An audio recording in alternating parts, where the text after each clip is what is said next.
यह कहानी है एक किसान की जो कि बहुत मेहनती था। वह बड़ी मेहनत से खेतों में अनाज उगाता था और उसकी देखभाल करता था, पर अक्सर ही उसकी फसल खराब हो जाती थी। कभी सूखा पड़ जाता, कभी बाढ़ आ जाती, या कभी तेज धूप और कभी आंधी। कोई ना कोई वजह से उसकी फसल खराब हो ही जाती थी। किसान पेड़ के नीचे बैठकर अपनी बर्बाद हुई फसल को देख रहा था और तभी वह गुस्से में आसमान की तरफ देखकर भगवान से कहता है कि मालिक, आपको सब बहुत महान मानते हैं और सबसे ज्यादा ज्ञानी मानते हैं। कहते हैं कि आप सब जानते हैं, लेकिन मुझे ऐसा लगता है कि आपको कुछ भी नहीं पता। मुझे यह लगता है कि आपको तो यह भी नहीं पता होगा कि फसल कैसे होती।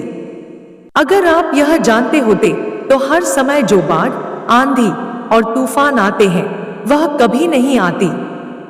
आप नहीं जानते कि कितना नुकसान उठाना पड़ता है हम किसानों को।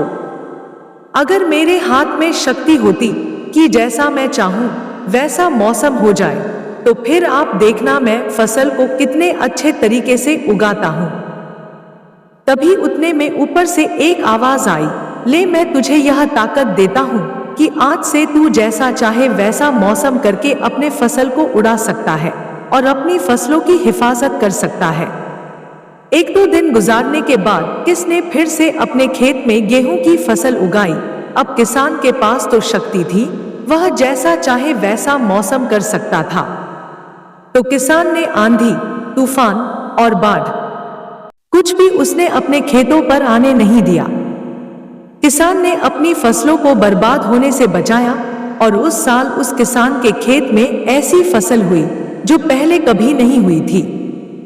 मन ही मन किसान बहुत खुश हो रहा था और साथ ही साथ यह सोच भी रहा था कि भगवान को बताऊंगा कि इसे कहते हैं शक्ति का सही इस्तेमाल। कुछ दिन और गुजरने के बाद फसल काटने के लिए तैयार हो गई। किसान बड़े उत्सुकता के साथ फसल को काटने लगा, पर जैसे ही उसकी नजर गेहूं की बोलियां पर पड़ी तो वह हैरान हो गया, क्योंकि उन बोलियां में गेहूं के दाने ही नहीं थे। गेहूं के एक भी बाली के अंदर गेहूं का दाना ही नहीं था, सारी बालियां अंदर से खाली थी। अब वह किसान बड़ा परेशान हो गया और फिर से भगवान को पुकारने लगा।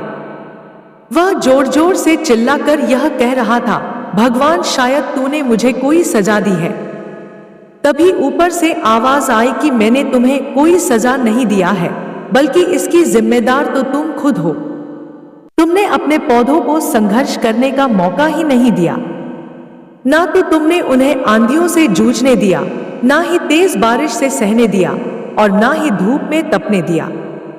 एक भी चुनौती का सामना तुमने उन्हें नहीं करने दिया, इसीलिए सारे पौधे अंदर से खोखले रह गए। जब आंधी, तूफान, तेज बारिश और धूप पड़ती है तभी यह पौधे संघर्ष करते हैं और इसी संघर्ष से ताकत पैदा होती है, जिसमें पावर होता है, एनर्जी होती है और इसी संघर्ष से गेहूं का दाना बनता है। तूने उन्हें बुरे वक्त से गुजरते ही नहीं दिया जहां उनका बनावट होता। सारी बालियां इसीलिए खोखली रह गई क्योंकि तुमने अपने पौधों को संघर्ष कराया ही नहीं। सेम यही चीज दोस्तों हमारे साथ भी होती है। इस कहानी से हमें यह सीख मिलती है कि बुरा वक्त जो होता है, जिसे लोग संघर्ष कहते हैं, स्ट्रगल कहते हैं, यहीं से एक इंसान की तरक्की होती है। आपको पता होगा कि जब एक डायरेक्टर कोई मूवी बनता है तो डायरेक्टर सबसे डिफिकल्ट रोल अपने बेस्ट एक्टर को देता है। तो जब भी आपको ऐसा लगे कि आपकी जिंदगी में तकलीफ है, बहुत ज्यादा प्रॉब्लम्स है और आपकी किस्मत खराब है, तब खुश हो जाइए, क्योंकि उस भगवान ने यह सारी प्रॉब्लम्स आपकी लाइफ में ही क्यों दिया है, क्योंकि उसे पता है कि आप इन सब को पार करके आगे निकल सकते हो। और जरा सोच कर तो देखिए कि अगर आपकी जिंदगी में कोई प्रॉब्लम ही ना हो, कोई संघर्ष ही ना हो, तब जिंदगी जीने में मजा ही नहीं आता है। कहानी अच्छी लगी हो तो दोस्तों मेरे इस चैनल को जरूर सब्सक्राइब करें।